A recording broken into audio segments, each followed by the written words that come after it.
Shalom Bapak Ibu saudara kasih dalam Tuhan, kembali berjumpa dengan saya Pendeta Dede Daniel dalam renungan malam yang saya buat setiap harinya untuk mengisi hari kita, waktu kita sebelum kita tidur, sehingga hati dan pikiran kita dipenuhi oleh firman Tuhan yang tidak pernah bisa salah, yang selalu menguatkan hidup kita dan mengoreksi hidup kita untuk menjadi pribadi yang lebih baik lagi. Dan hari ini, hari Senin, tanggal 10 Juni 2024, saya terus berdoa agar saudara tetap semangat dalam melakukan aktivitas untuk menjalani hari-hari kita, apakah itu sebagai karyawan, sebagai hamba Tuhan, pebisnis, apapun juga kegiatan kita. Tuhan mau kita menjadi berkat dimanapun Ia menempatkan kita.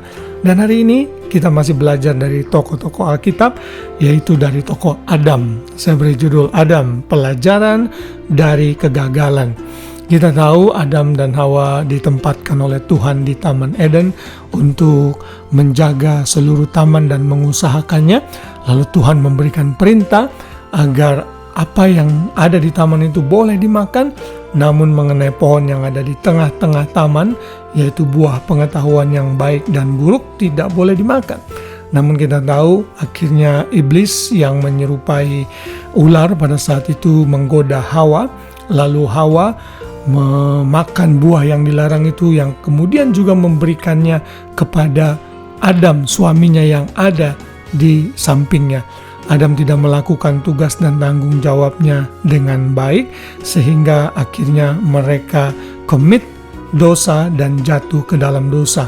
Dan oleh karena dosa ini kita tahu akibatnya sampai sekarang. Dan kita bisa belajar pada hari ini mengenai kutuk yang dijatuhkan kepada Adam. Kita belajar dari kegagalan Adam dari Kejadian 3 ayat 17 yang berbunyi demikian. Lalu firman-Nya kepada manusia itu, karena engkau mendengarkan perkataan istrimu dan memakan dari buah pohon yang telah kuperintahkan kepadamu, jangan makan daripadanya, maka terkutuklah tanah karena engkau. Dengan bersusah payah engkau akan mencari rezekimu dari tanah seumur hidupmu. Kita tahu bahwa Adam diberikan kutuk oleh Tuhan, yaitu dengan berpeluh ia akan mengusahakan tanah di mana ia berada. Kita tahu tanah ini yang tadinya diberkati oleh Tuhan luar biasa. Kalau Adam tidak berdosa, Adam tidak perlu berpeluh. Tuhan akan memberkati berlimpah-limpah. Tetapi karena Adam berdosa, maka bumi pun terkutuk.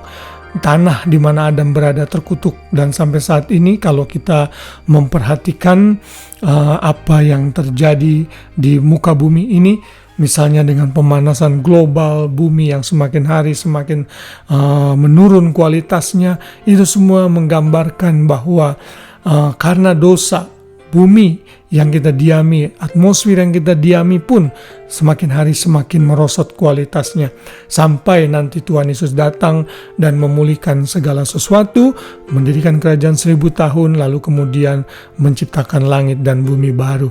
Dari tokoh Adam kita belajar agar kita tidak mengikuti jejaknya, agar kita belajar dari kegagalan Adam.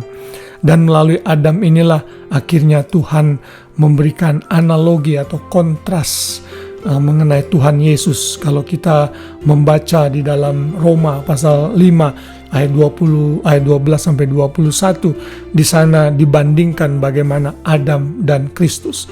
Adam adalah manusia yang tidak taat, yang membawa dosa dan ketidaktaatan menjalar kepada seluruh umat manusia.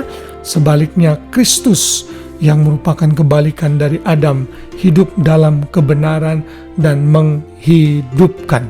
Karena satu orang Adam, maka semua manusia berdosa, tetapi karena Kristus Yesus Tuhan yang sudah membenarkan kita, maka kita dibebaskan dari maut dan menerima kelimpahan kasih karunia anugerah kebenaran dari Tuhan.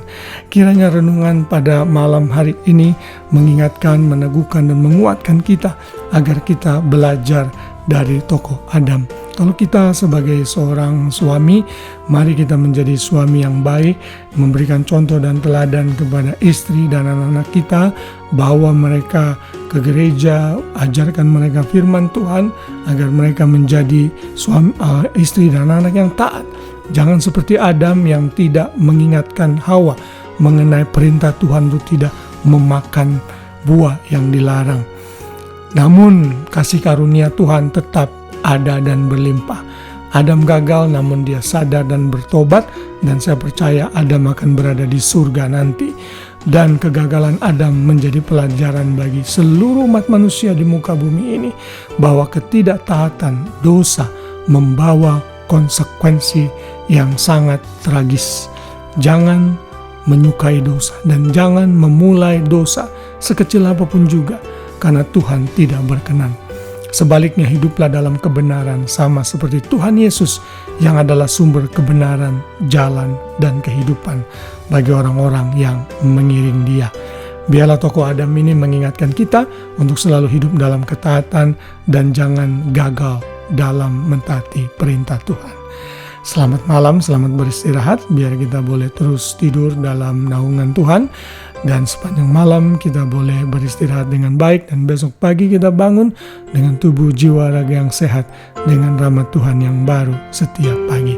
Tuhan Yesus memberkati kita semua. Shalom.